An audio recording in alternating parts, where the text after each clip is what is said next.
ನಾನಿವತ್ತು ಬಂದಿದ್ದೀನಿ ಬ್ಯಾಚುಲರ್ ಸ್ಟೈಲಲ್ಲಿ ಮಾಡೋ ಮರ್ವಾಯಿ ಸುಕ್ಕದ ಜೊತೆ. ಬನ್ನಿ ಹೇಗ್ ಮಾಡೋದು ಅಂತ ನಿಮ್ಗೂ ಹೇಳ್ಕೊಡ್ತೀನಿ. ಫಸ್ಟಿಗೆ ಬಾಣಲೆಗೆ ಒಂದು 5-6 ಸ್ಪೂನ್ ಎಣ್ಣೆ ಹಾಕೊಂಡು ಜಜ್ಜಿರೋ ಬೆಳ್ಳುಳ್ಳಿನ ಹಾಕೊಂಡು ಸ್ವಲ್ಪ ಫ್ರೇಗ್ರೆನ್ಸ್ ಬರೋ ತನಕ ಹುರ್ಕೊಂಡಿದ್ದೀನಿ. ನೆಕ್ಸ್ಟ್ ಅದಕ್ಕೆ ಕರಿಬೇವು ಮತ್ತೆ ಈರುಳ್ಳಿನ ಆಡ್ ಮಾಡಿ ಒಂದು 3 to 4 ಮಿನಿಟ್ಸ್ ಹೈ ಫ್ಲೇಮ್ ಅಲ್ಲಿ ಸಾಟ್ ಮಾಡಿದ್ದೀನಿ. ಅದು ಸ್ವಲ್ಪ ಫ್ರೈ ಆಗ್ತಿದ್ದಂಗೆನೆ ದೊಡ್ಡ ಒಂದು ಟೊಮೆಟೊನ ಸಣ್ಣಕ್ಕೆ ಕಟ್ ಮಾಡಿಕೊಂಡು ಅದು ಸಾಫ್ಟ್ ಆಗೋ ತನಕ ಅದನ್ನ ಫ್ರೈ ಮಾಡಿದ್ದೀನಿ.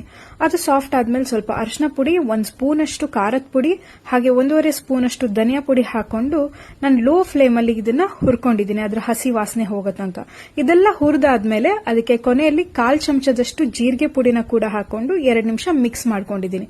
ನೆಕ್ಸ್ಟ್ ನಾನಿಲ್ಲಿ ಬೇಯಿಸಿರೋ ಮರ್ವಾಯಿ ನೀರನ್ನ ಹಾಕೊಂಡಿದ್ದೀನಿ.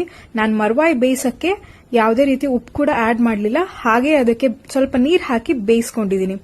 ನೆಕ್ಸ್ಟ್ ಈ ನೀರನ್ನ ಆ ಮಸಾಲೆಗೆ ಹಾಕಿದ್ಮೇಲೆ ಎಣ್ಣೆ ಬಿಡಕ್ ಶುರು ಆಗುತ್ತೆ. ಅವಾಗ ಬೇಯಿಸಿರೋ ಮರ್ವಾಯಿನ ಅದಕ್ಕೆ ಹಾಕೊಂಡು ಹೈ ಫ್ಲೇಮ್ ಅಲ್ಲಿ ಒಂದು 5 to 6 ಮಿನಿಟ್ಸ್ ಬೇಯಿಸ್ಕೊಳ್ಳಿ. ಅದು ನೀರು ಸ್ವಲ್ಪ ಕಡಿಮೆ ಆಗ್ತಿದ್ದಾಗ ಅದಕ್ಕೆ ಸ್ವಲ್ಪ ಕೊತ್ತಂಬರಿ ಹಾಗೆ ಕಾಯಿ ತುರಿನ ಹಾಕಿ ಮೇಲೆ ಉದುರಿಸಿ 2 ನಿಮಿಷ ಮಿಕ್ಸ್ ಮಾಡಿದ್ರೆ ಆಯ್ತು, ನಿಮ್ ಬ್ಯಾಚುಲರ್ ಸ್ಟೈಲ್ ಮರ್ವಾಯಿ ಸುಕ್ಕ ಅಂತೂ ರೆಡಿ. ಇದನ್ನ ಜಾಸ್ತಿ ಅಂದ್ರೆ ಒಂದು 15 ನಿಮಿಷದೊಳಗೆ ಮಾಡ್ಕೋಬಹುದು. ತಿನ್ನಕ್ ಕೂಡ ಸಖತ್ತಾಗಿರತ್ತೆ. ನೀವು ಮನೇಲಿ ಮಾಡಿ ನೋಡಿ ಹೇಗಾಗಿತ್ತು ಅಂತ ಹೇಳಿ. ಅಲ್ಲಿವರೆಗೂ ನೆಕ್ಸ್ಟ್ ರೆಸಿಪಿ ಜೊತೆ ಬರ್ತೀನಿ. ಬಾಯ್.